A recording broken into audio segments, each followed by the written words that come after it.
हाँ सविंदर। अच्छा ठीक है, तो लेके चले जाओ, साइन करा लो। ठीक है, बोलना अंडर नहीं मिल रहा है सर। ठीक है, ठीक।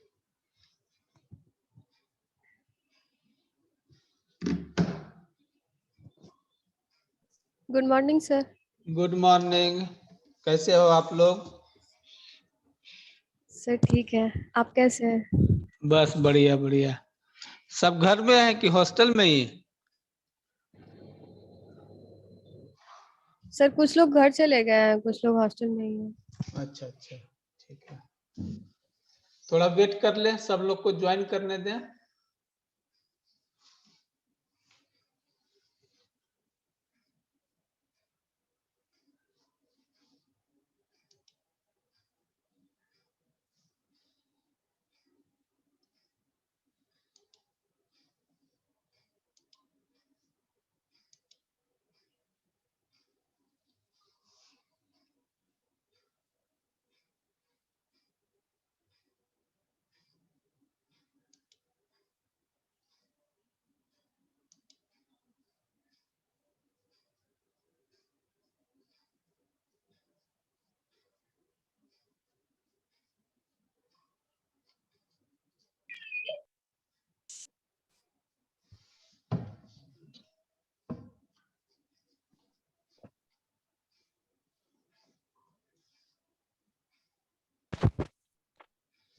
स्क्रीन गुड शेयर आफ्टरनून दे। Sir.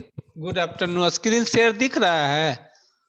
Yes sir. Full screen दिख रहा है या हाफ दिख रहा है? फुल दिख रहा है सर। फुल दिख रहा है ना? अच्छा, प्रियंका यस बोल सर। रही हो? Yes sir. अच्छा, तब शुरू करें क्लास या वेट कर ले? सर 1-2 मिनट सर वेट कर लीजिए सर। 5 मिनट कर लीजिए सर। अच्छा ठीक ठीक ठीक, वेट कर लेते हैं।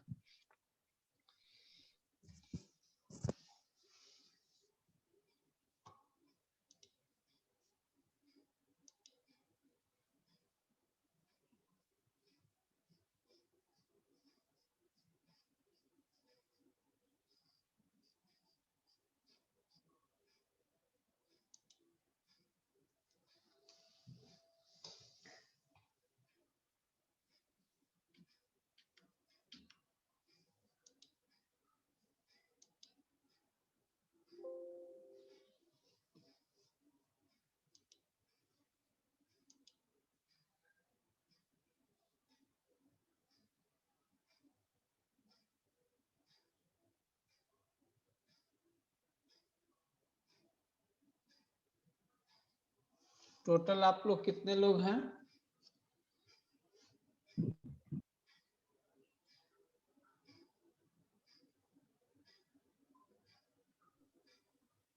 सर 16 बैच को मिला के शायद अप्रॉक्स 47 है। ऑल अच्छा न्यू वाला जो मिला। अच्छा, अभी 29 लोग ज्वाइन किए हैं। Yes sir. हम्म।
सर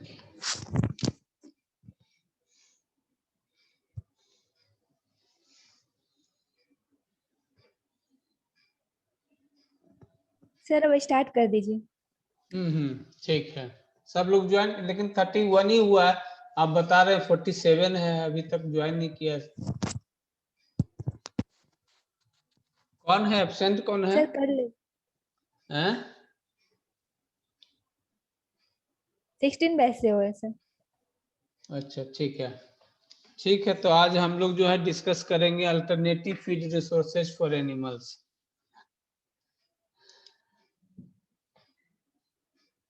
एक minute.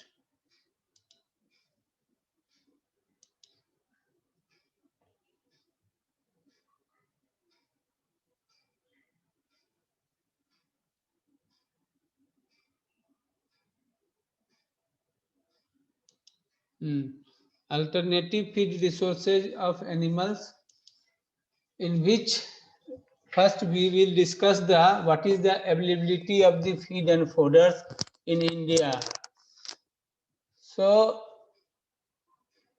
regarding the availability of the feed and fodders in the India, the dry fodder requirement is very high. Approximately it is now it is old data, but now requirement is 500 million ton, but availability is only 388 million ton. So there is a huge gap between the demand and supply. So these are the very important regions in which we are not able to feed the animals properly because of the deficient of the dry fodder, green fodder and concentrate. Green fodder availability is very high, but deficient is around 20 to 25%, and concentrate availability is only 32.54 million ton, but demand is around 42 million ton. But remind it is a old data. Okay, so as per the present data, the concentrate requirement is more than 50 million ton, but we have only 30 to 35 million ton availability of the concentrate data. Okay, so requirement and deficient and availability, three have the huge gap. Huge gap होने के कारण जो है हम लोग जो है animals को जो है फीडिंग नहीं कर पा रहे हैं। तो इसके लिए हमें क्या करना चाहिए, हमें जो है अल्टरनेटिव रिसोर्सेज ढूंढना चाहिए। What are the alternative resources? Alternative resources means we have forest byproducts, we have fruits byproducts, we have vegetables byproducts, we have sea byproducts. Okay, so these resources can be exploited. On these resources, after the exploitation, we can process these resources and then we can use in the animals.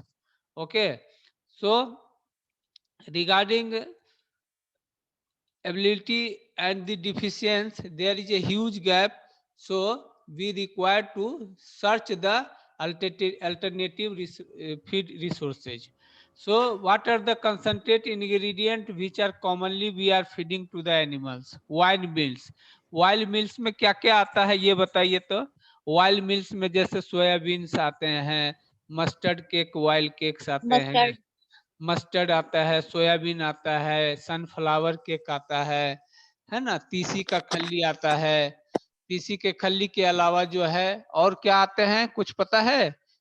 Groundnut cake आता है, ठीक है ना। हमारे बिहार में कौन सा wild cake जो है बहुत ही कॉमन है, आप लोग बताएंगे कौन सा वाइल्ड केक जो है? मस्टर्ड एंड तीसी। हाँ, मस्टर्ड एंड तीसी जो है बहुत ही कॉमन है, जो कि हम लोग जो है इसे खिलाते हैं, जनरली यूज करते हैं। सीरियल ग्रेन्स, सीरियल ग्रेन्स में कौन कौन से आते हैं? सीरियल ग्रेन्स में आते हैं जैसे मेज है, हमारे मेज जो है बिहार में काफी मात्रा में जो है उत्पादन होता है, ठीक है। इसे हम लोग जो है यूज करते हैं एनिमल फीड में, लेकिन उत्पादन होते हुए भी हम लोग मक्की का यूज बहुत कम कर पाते हैं और हम लोग जो है एक्सपोर्ट बहुत ज्यादा कर रहे हैं। ठीक है, तो मक्की हो गया, व्हीट ब्रान हो गया, है ना, वारली हो गया, ये सब जो है सीरियल ग्रेन्स में आते हैं, जो मेनली कॉमनली यूज करते हैं। पहले ये जानना है कि कॉमनली हम लोग कौन कौन सा यूज करते हैं, कहने का मतलब कन्वेंशनल फीड रिसोर्सेज कौन कौन सा है, पहले वो जानना है।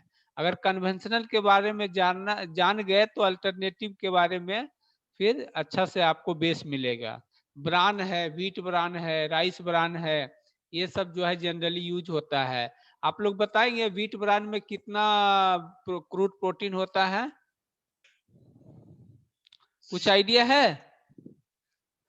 सर कुछ बच्चे वेटिंग रूम में वेट कर रहे हैं। हाँ वो तो ठीक है, हम कर देंगे। व्हीट ब्रान में कितना प्रोटीन होता है?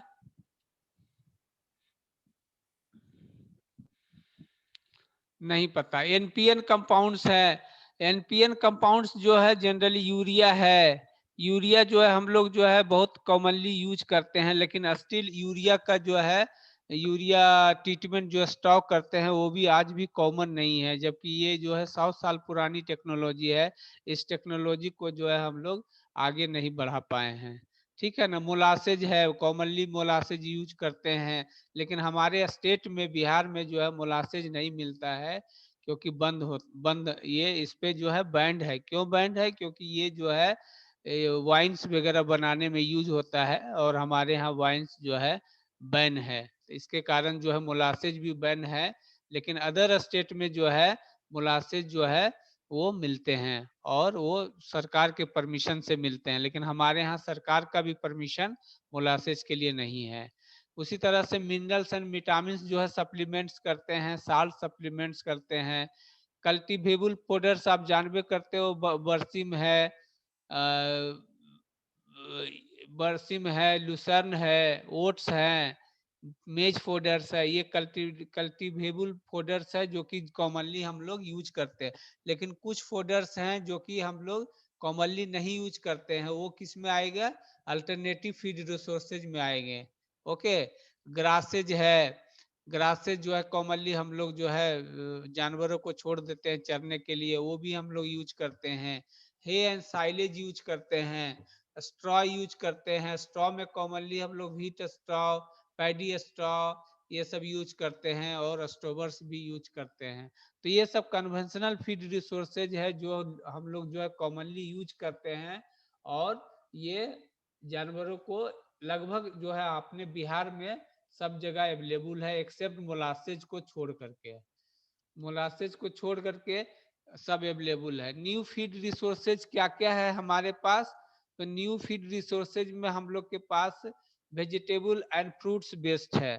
आप जानते हो कि एक साइजेबल अमाउंट्स में जो है वेजिटेबल्स का बेस्ट होता है, फ्रूट्स का बेस्ट होता है, जैसे पोमग्रेनेट का छिलका है, केले का छिलका है, और कई फ्रूट्स के जो छिलके हैं वो जो है बेस्ट हो जाता है अगर हम, और उसमें जो है काफी मात्रा में न्यूट्रिएंट होता है, क्रूड प्रोटीन, क्रूड फाइबर, ये सब अवेलेबल होता है।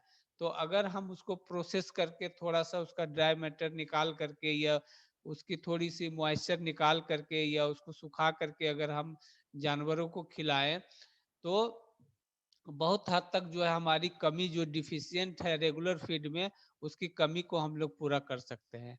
फॉरेस्ट बाई प्रोडक्ट्स है, फॉरेस्ट बाई प्रोडक्ट्स भी बहुत जो है इम्पोर्टेंट है, और ये भी हम लोग जो है बहुत सारे फॉरेस्ट है जिसके बारे में नहीं जानते हैं हम लोग, जो काफी टॉक्सिन्स होते हैं, और टॉक्सिन्स होने के वजह से जो है वो, एक minute, hello,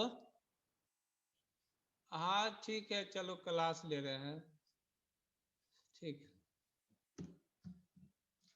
forest by products है, सी बीड्स है, सी बीड्स में जो है बहुत सारे ऐसे हैं, खासकर सी बीड्स जो है मिनरल रिच होते हैं।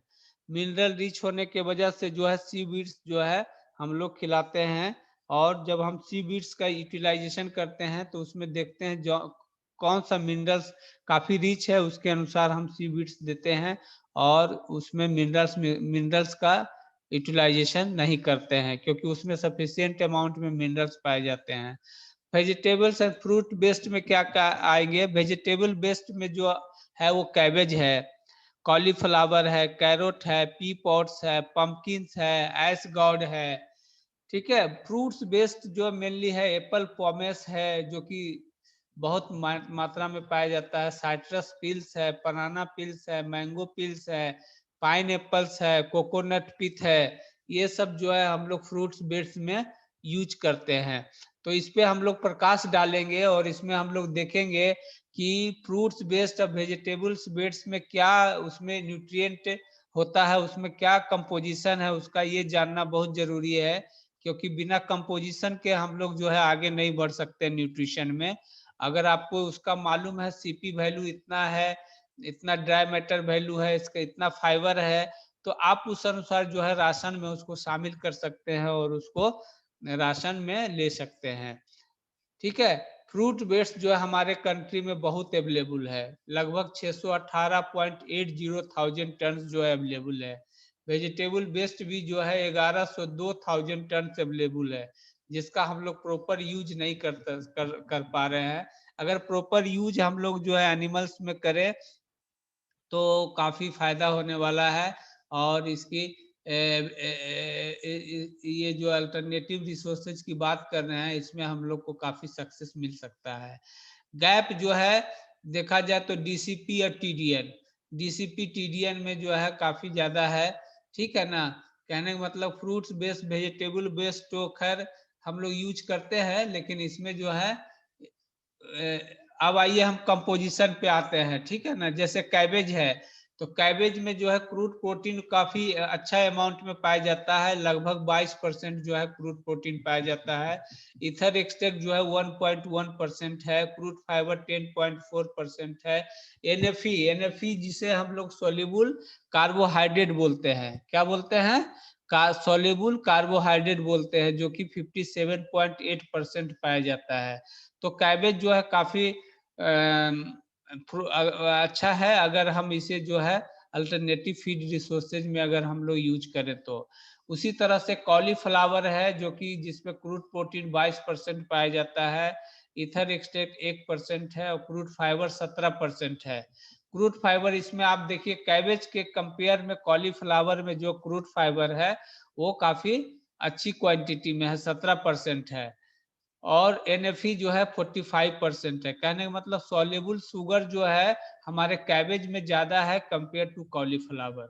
उसी तरह से कैरोट अगर है तो कैरोट में भी जो है क्रूड प्रोटीन की मात्रा 6.8% है, इथर एक्सट्रैक्ट जो है 1.9% है, क्रूड फाइबर 8.7% है। एनएफई बहुत ज्यादा है कैरोट में, कैरोट में एनएफई बहुत ज्यादा है, लगभग 75%, 74.5% है।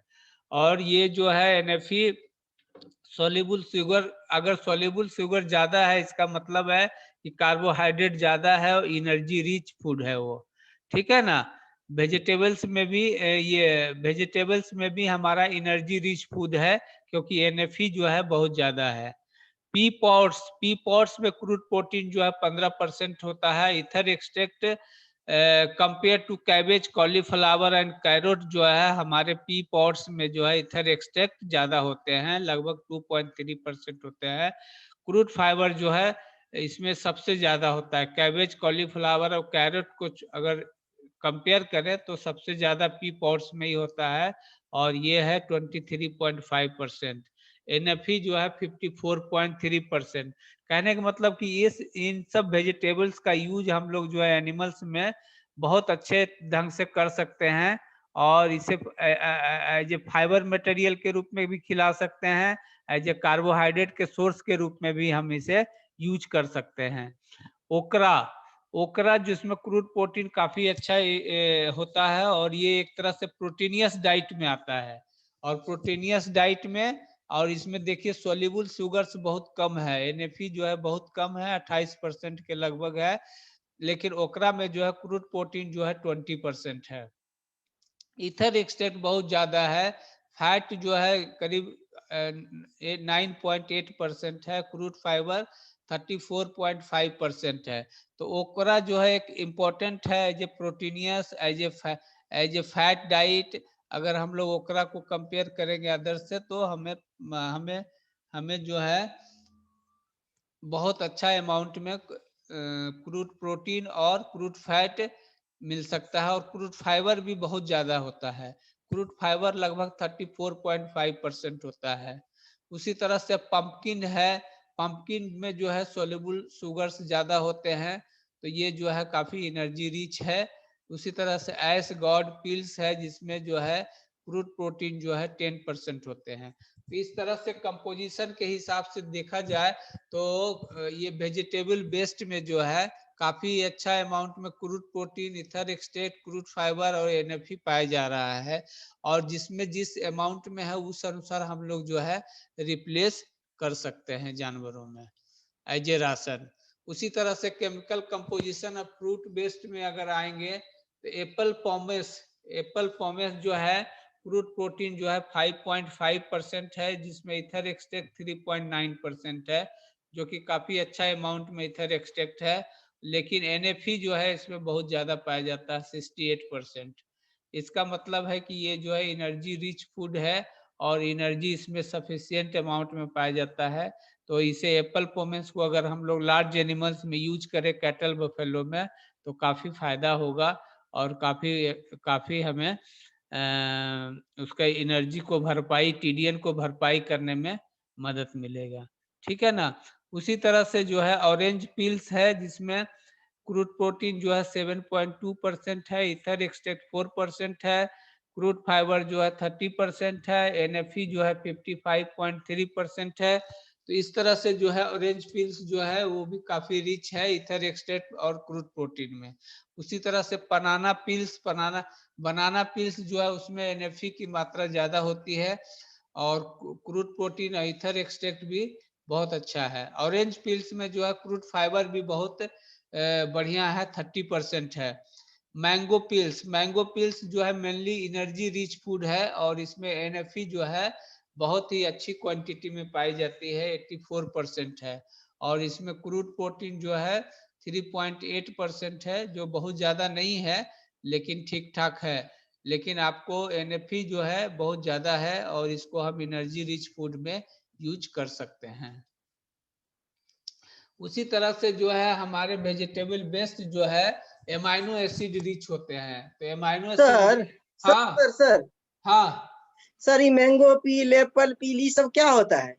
ये सब ये होता है फ्रूट्स का जो है उसका ये है छिलका। बेस्ट है उसका बेस्ट मटेरियल को, छिलका को अगर हम लोग ऐसे बेग बेग फेंक देते हैं रोड पे, जानवरों को अच्छा नहीं अच्छा खिलाते हैं, अगर उसको आप खिलाएंगे तो आप देखेंगे कि उसकी एनर्जी और प्रोटीन जो रिक्वायरमेंट है उसमें हम बहुत हद तक जो है सेंध लगा सकते हैं। जैसे हम लोग दाना जी खिला सर, जी रहे सर। हैं, दाना खिला रहे हैं, रेगुलर फोडर खिला रहे हैं, फीड मटेरियल्स खिला रहे हैं, तो उसकी जो अवेलेबिलिटी है वो कम है और रिक्वायरमेंट ज्यादा है। तो इसलिए हम लोग जो है अल्टरनेटिव फीड रिसोर्सेज पे बात कर रहे हैं और इसमें देख रहे हैं कि कौन सा फ्रूट्स बेस्ड है और वेजिटेबल बेस्ड है, जिसमें जो है क्रूड प्रोटीन की मात्रा अच्छी है, क्रूड फाइबर की मात्रा अच्छी है। तो उस अनुसार हम लोग अध्ययन कर रहे हैं। ठीक है। और इससे आपको राशन फार्मूलेशन जब आप करेंगे तो फ्रूट्स बेस्ड को और वेजिटेबल बेस्ड को मिलाने में आसानी होगा। ठीक है। उसी तरह से इसेंशियल एमाइनो एसिड्स जो होता है वेजिटेबल्स का, नंबर चढ़ा के भिजवा दो, नंबर चढ़ा के भिजवा दो है? उसी में होगा रखा हुआ, लो ना। हाँ, तो उसी तरह से जो है इसेंशियल एमाइनो एसिड्स जो होता है वेजिटेबल बेस्ड में वो भी बहुत ज्यादा होता है। जैसे एमाइनो एसिड जो है फिनाइल एलिलीन है, तो फिनाइल एलिलीन जो है पंपकिन्स में बहुत ज्यादा पाया जाता है, लगभग 8.4% है। आप सोच लीजिए कि कितना ज्यादा हाँ अमाउंट है। उसी तरह से लाइसिन जो है सीबीजी जो है कैबेज में बहुत अच्छा अमाउंट में पाया जाता है, ओकरा में बहुत अच्छा अमाउंट में पाया जाता है, और इसमें पी पॉट्स में बहुत अच्छा अमाउंट में पाया जा रहा है। उसी तरह से टायरोसिन है, वैलिन है, थियोनिन है, अर्जिनिन है। ठीक है। ये सब इसेंशियल एमाइनो एसिड्स जो है जो कि काफी जरूरत है एनिमल्स में, ये सब भी फ्रूट्स वेजिटेबल्स में बहुत अच्छा अमाउंट में पाया जाता है। तो ये सब जो है हम लोग अगर हम लोग के पास ज्ञान है तो हम लोग जो है जो सब्जियां बेच देते हैं, फेंक देते हैं, और फ्रूट्स जो है फेंक देते हैं, छिलके उसके फेंक देते हैं। तो अगर इसकी ज्ञान हो जाए कि इसमें इतना एमाइनो एसिड्स है, इतना क्रूड प्रोटीन है, इतना फाइबर है, तो हम लोग निश्चित रूप से जो है इसको फेंकेंगे नहीं, और उसको हम लोग एनर्जी की कोई फीड जो है एनर्जी के रूप में, की कोई जो है प्रोटीन के रूप में हम लोग यूज कर सकते हैं। उसी तरह से मिथियोनिन जो है वो भिंडी में जो है, ओकरा में जो है बहुत पाया जाता है। उसी तरह से पी पॉट्स में, पंपकिन में जो है बहुत अच्छा अमाउंट में पाया जा रहा है। उसी तरह से ल्यूसिन जो है, लूसिन भी जो है 6.4% ओकरा में है, और पी पॉट्स में जो है 5.7% है, और पंपकिन में जो है 9.8% है। तो इस तरह से एसेंशियल एमाइनो एसिड्स जो है वेजिटेबल्स का है वो जो है बहुत अच्छा पाया जाता है। ठीक है ना। तो ये सब चीजें जो है हमें जानकारी होना चाहिए कि किस में क्या होता है। तो जनरली हम लोग जो कैबेज है, कैरोट है, ओकरा है, पी पॉट्स है, पंपकिन है, इसके जो छिलके हैं, इसके जो कुछ मटेरियल है, जो इसका सब्जी में काटते हैं तो कुछ पोर्शन जो काट के फेंक देते हैं, तो फेंकने के अलावा अगर आप एनिमल्स को अगर यूटिलाइज के लिए देते हैं, उसको खाने के लिए देते हैं, तो आप देखेंगे कि वो काफी फायदा होगा। हाँ है? नहीं चढ़ा दो, अभी क्लास ले रहे हैं, रुक जा थोड़ा देर तो। ठीक है। तो ये जो है उसी तरह से मिनरल्स कंटेंट्स भी जो है वेजिटेबल बेस्ड का बहुत ज्यादा है, और देखा गया है कि ट्रेस मिनरल्स और मेजर मिनरल्स दोनों का एस्टिमेशन किया गया है 2003 में खान के द्वारा। तो ऐसा देखा गया कि कैबेज में भी ट्रेस मिनरल्स बहुत ज्यादा है, खासकर जिंक जो है बहुत ज्यादा पाया जाता है, मैग्नीज जो है बहुत ज्यादा पाया जाता है। कॉलीफ्लावर में जो है ट्रेस मिनरल्स ये भी बहुत, आयरन बहुत ज्यादा है। कैरोट में जो है आयरन बहुत ज्यादा है, जिंक बहुत ज्यादा है, मैग्नीज बहुत ज्यादा है। पी पॉट्स में जो है ये मेजर मिनरल्स जो कैल्शियम, फास्फोरस, मैग्नीज है, वो भी बहुत अच्छे अमाउंट में पाया जाता है। और ये जो है पी पॉट्स में आयरन जो है बहुत ज्यादा है। आप देख लीजिए, अगर पीपीएम में है तो 231.51 पीपीएम जो है ट्रेस मिनरल्स आयरन जो है पी पॉट्स में पाए जा रहे हैं। जिंक भी बहुत अच्छी क्वांटिटी में जो है पी पॉट्स में पाया जाता है। तो मिनरल सप्लीमेंटेशन की जब हम लोग बात करते हैं, तो अगर मिनरल्स के बारे में जानकारी है तो उस अनुसार हम लोग मिनरल सप्लीमेंटेशन राशन में कर सकते हैं। तो हमें ज्ञान होना चाहिए कि पी पॉट्स में क्या ज्यादा है, पंपकिन्स में क्या ज्यादा है। तो पंपकिन्स में एन एवरेज जो है ट्रेस मिनरल्स और मेजर मिनरल्स सारे जो है पाए जाते हैं। और कैल्शियम की मात्रा 0.66% है। पी पॉट्स में तो कैल्शियम भी बहुत अच्छा है, फास्फोरस भी, और मैग्नीज में भी बहुत बहुत बढ़िया पाया जाता है। उसी तरह से ओकरा में जो है आयरन की मात्रा बहुत अच्छी होती है, जिंक की मात्रा बहुत अच्छी होती है, मैग्नीज की मात्रा जो है बहुत अच्छी होती है। ओकरा में मेजर मिनरल्स जो है, जिसमें मेजर मिनरल्स में जो है कैल्शियम जो है 0.98% है, फास्फोरस जो है 0.39% है, मैग्नीज जो है 0.36% है। तो इस तरह से जो है हमारे जितने जो है वेजिटेबल बेस्ड है उसमें मेजर मिनरल्स और ट्रेस मिनरल्स भी बहुत अच्छी क्वांटिटी में पाई जाती है। और आप देखिए ग्रीन मेज में जो है आयरन 321 है। और अगर आप उस अनुसार जो है अगर आप पी पॉट्स खिलाते हैं तो भी आयरन जो है बहुत अच्छा। तो कहने का मतलब फोडर से जो है हमारा वेजिटेबल बेस्ड एक तरह से कंपेरेबल हो जा रहा है ना। उसी तरह से व्हीट स्ट्रॉ में भी जो है 290 पाया जाता है। उसी तरह से बरसिम में जो है 391 है आयरन। तो इस तरह से जो बरसिम है, व्हीट स्ट्रॉ, ग्रीन मेज, ये तीनों फोडर को यहाँ इसलिए लिया गया है ताकि हमारा जो है ये वेजिटेबल बेस से कंपेयर हो सके है। ठीक है ना। सुन रहे हो ना आप लोग? Hello. Yes sir, yes sir, हाँ yes yes sir, sir, yes sir. हाँ यस सर। हाँ, मैं कह रहा था जूम जूम मीटिंग का जो लिंक भेजते हैं ना, तो उसमें टाइम जो है स्लॉट 40 मिनट का ही रहता है। ठीक है ना। तो 40 तो जी खत्म सर। तो 10 मिनट और बचे हुए हैं, अगर वो खत्म हो जाता है तो आप समझेंगे क्लास खत्म होगा। इसी पे हमारा अल्टरनेटिव फीड रिसोर्सेज पे ही 3 क्लास होगा, ठीक है ना।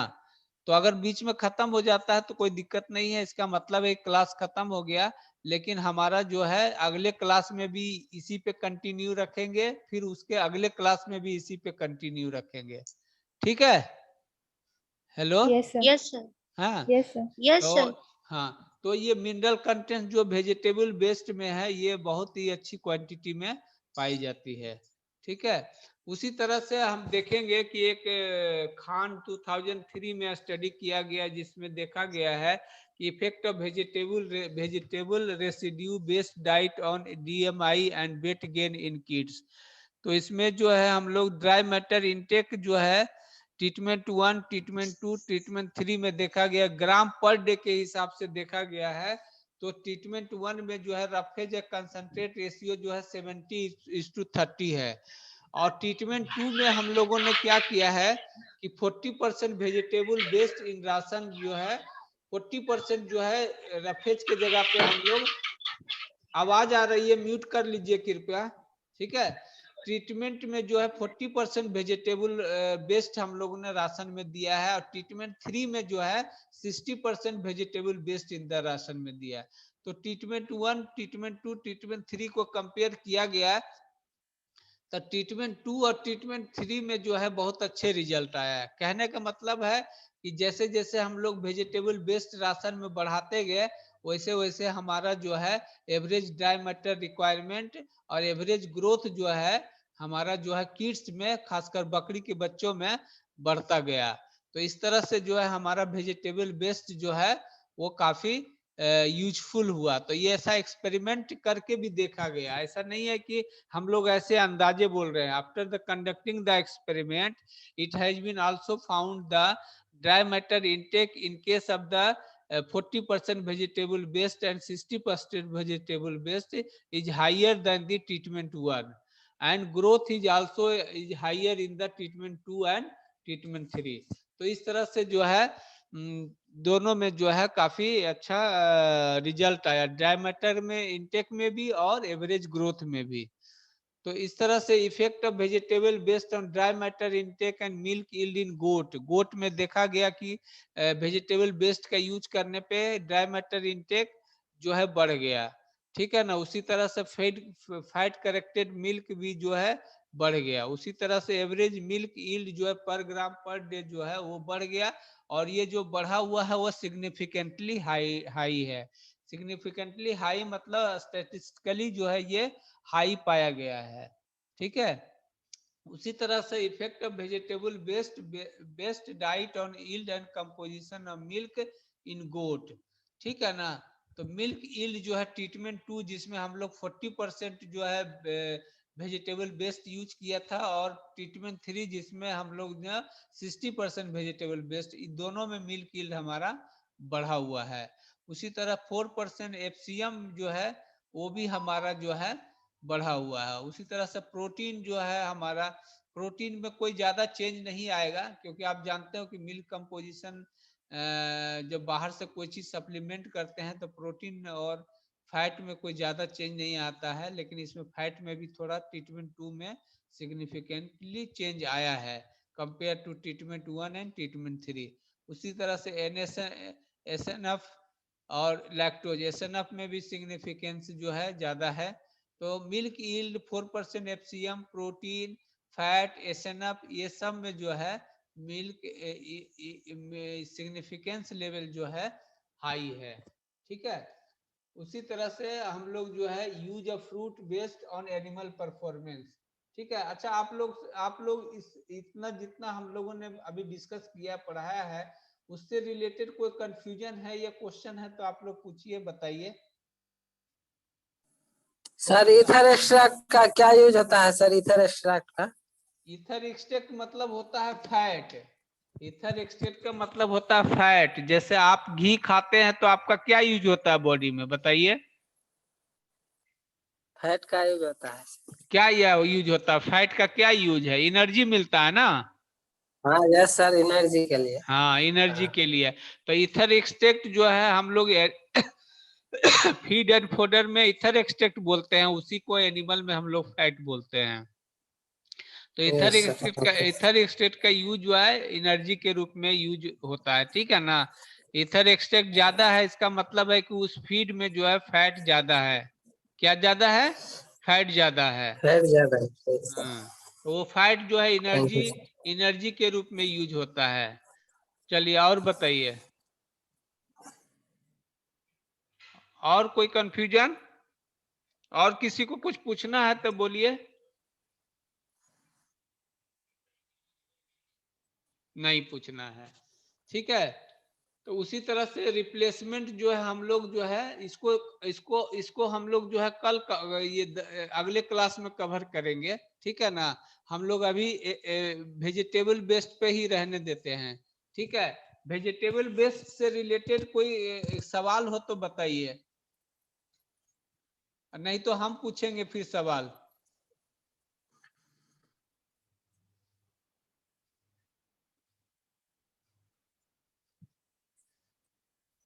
सर जेआरएफ के पॉइंट ऑफ व्यू से इसमें क्या इम्पोर्टेंट है? हाँ ये बहुत इंपॉर्टेंट सवाल है। जेआरएफ के व्यू से ये इम्पोर्टेंट है कि वेजिटेबल्स जो है हम लोग वेजिटेबल्स में ड्राई मैटर कितना होता है। अगर सीधा क्वेश्चन आएगा जेआरएफ में तो पूछेगा वेजिटेबल्स में ड्राई मैटर कितना होता है, तो क्या बताएंगे आप? बोलिए, ड्राई मैटर कितना आता है? अरे पानी कितना होता है वेजिटेबल्स में, पानी कितना हो सकता है ये बताइए। 70 to 80%। हाँ 70 to 80% जो है उसमें पानी होगा, और 15 to 20% उसका ड्राई मैटर होगा। और ये जो है यस सर। डिपेंड करेगा कि जैसे जैसे ग्रोथ होगा ना, जैसे जैसे बड़ा होगा वेजिटेबल्स, उसमें ड्राई मैटर की मात्रा बढ़ते जाएगी, ठीक है ना। तो इस तरह यस का सर। जो है सवाल आ सकता है। सवाल ये आ सकता है कि ओकरा में जो है क्रूड प्रोटीन की मात्रा कितनी होती है, तो 20% होती है, तो उसका रेंज कम से कम पता होना चाहिए। कैबेज में जो है क्रूड प्रोटीन कितनी होती है, इस तरह से। फ्रूट्स बेस्ड जो है हमारा जो है फ्रूट्स बेस्ड जो है वो हम लोग उसका वो कैसे यूज कर सकते हैं। विदाउट प्रोसेसिंग यूज कर सकते हैं या प्रोसेस करने के बाद यूज कर सकते हैं।